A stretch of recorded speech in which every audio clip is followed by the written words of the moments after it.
अमेरिकी राष्ट्रपति Donald Trump ने नए टैरिफ का ऐलान किया और उनके इस ऐलान के बाद पूरे विश्व में इस पर चर्चा होने लगी।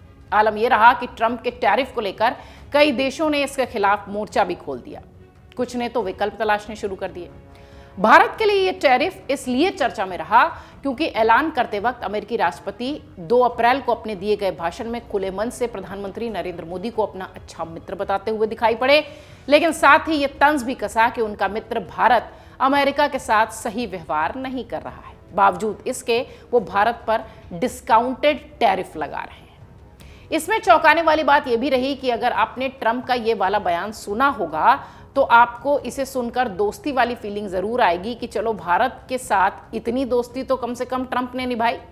लेकिन असलियत ये नहीं है। ट्रंप ने मित्रता नहीं निभाई और जैसा सलूक उन्होंने अपने दूसरे देशों के साथ किया था, ठीक वैसा ही उन्होंने भारत के साथ किया है।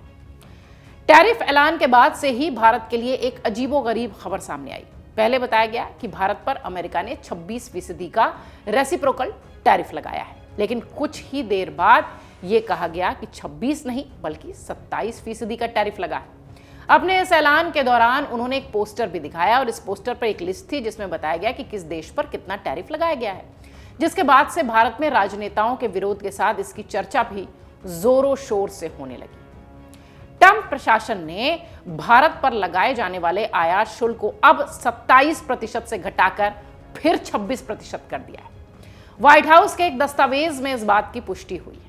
माजरा क्या है आपको बताते हैं विस्तार से, कैसे पहले 27, फिर 26, फिर 27 और फिर 26। विभिन्न देशों के विरुद्ध टैरिफ का ऐलान करते हुए अमेरिकी राष्ट्रपति डोनाल्ड ट्रंप ने एक चार्ट दिखाया था, जिस चार्ट के अनुसार जिसमें यह दिख रहा था कि भारत पर 26% टैरिफ लगाने का जिक्र है।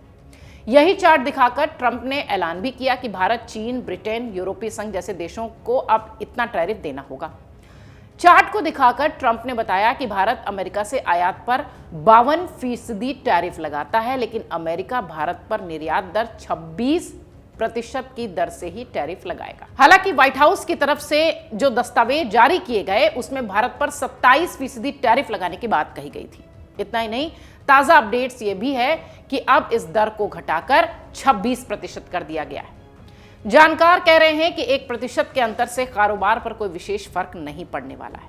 2021-22 से 2023-24 तक अमेरिका भारत का सबसे बड़ा व्यापारिक साझेदार रहा। भारत के कुल वस्तु निर्यात में अमेरिका की हिस्सेदारी करीब 18% के आसपास रही, जबकि आयात में 6.5% यानी 6.22% के आसपास और द्विपक्षीय व्यापार में 10.5% से ज्यादा का व्यापार है। 2023-24 में अमेरिका के साथ भारत आयात और निर्यात के बीच का अंतर 35 बिलियन अमेरिकी डॉलर का रहा। इससे ज्यादा यह आंकड़ा 2022-23 में 27 बिलियन डॉलर का था, 21-22 में 32.85 बिलियन का था, 2020-21 में ये 22 मिलियन अमेरिकी डॉलर के आसपास रहा, 19-20 में ये 17 के आसपास का था। भारत की ओर से 2024 में अमेरिका को किए गए मुख्य निर्यात में औषधि निर्माण बिलियन अमेरिकी डॉलर्स में रहा, जिनमें की संख्या 8 के आसपास बताई गई। वहीं दूरसंचार उपकरण में 6 बिलियन अमेरिकी डॉलर से ज्यादा का कारोबार हुआ। कीमती और अर्धकीमती पत्थर में लगभग 5.5 बिलियन अमेरिकी डॉलर से ज्यादा का काम हुआ, जबकि पेट्रोलियम उत्पाद में 4 बिलियन से अमेरिकी डॉलर से ज्यादा का जो व्यापार था वो होता हुआ दिखाई पड़ा था। जानकार कहते हैं कि अमेरिकी नए टैरिफ प्लान के जो असर की अगर बात करें तो भारत को कपड़ा निर्यात के मामले में अनुकूल स्थिति में लाने जैसी स्थिति अभी दिखाई पड़ती है, क्योंकि भारत को चीन, वियतनाम और बांग्लादेश जैसे दूसरे परिधान निर्यातक देशों की तुलना में सापेक्ष लागत का लाभ होगा। डोनाल्ड ट्रंप प्रशासन का लक्ष्य अमेरिका के व्यापार घाटे को कम करना है और विनिर्माण को बढ़ावा देना है। फिलहाल अब ये टैरिफ 26% का ही है। जिस तरीके से लगातार डोनाल्ड ट्रंप इस बात को कहते हुए दिखाई पड़ रहे थे कि प्रधानमंत्री मोदी उनके बहुत अच्छे दोस्त हैं, अगर आप देखिए तो ओवरऑल जो राजनीतिक विश्लेषक हैं, जो एनालिसिस करते हैं, जो अर्थ की नीतियों को समझते हैं, वो ये कह रहे हैं कि इसका 27 से 26 हो जाना बहुत ज़्यादा असर नहीं डालेगा भारत पर। हाँ, लेकिन ट्रंप ने दोस्त कहकर भी बहुत ज़्यादा फायदा भारत को नहीं दिया है। अगर आप ये वीडियो YouTube पर देख रहे हैं तो हमारे चैनल को सब्सक्राइब कर बेल आइकन दबाएं और Facebook पर देख रहे हैं तो हमारे पेज को लाइक करें। 8 मिलियन प्लस सब्सक्राइबर। आपके इस भरोसे के लिए बहुत धन्यवाद।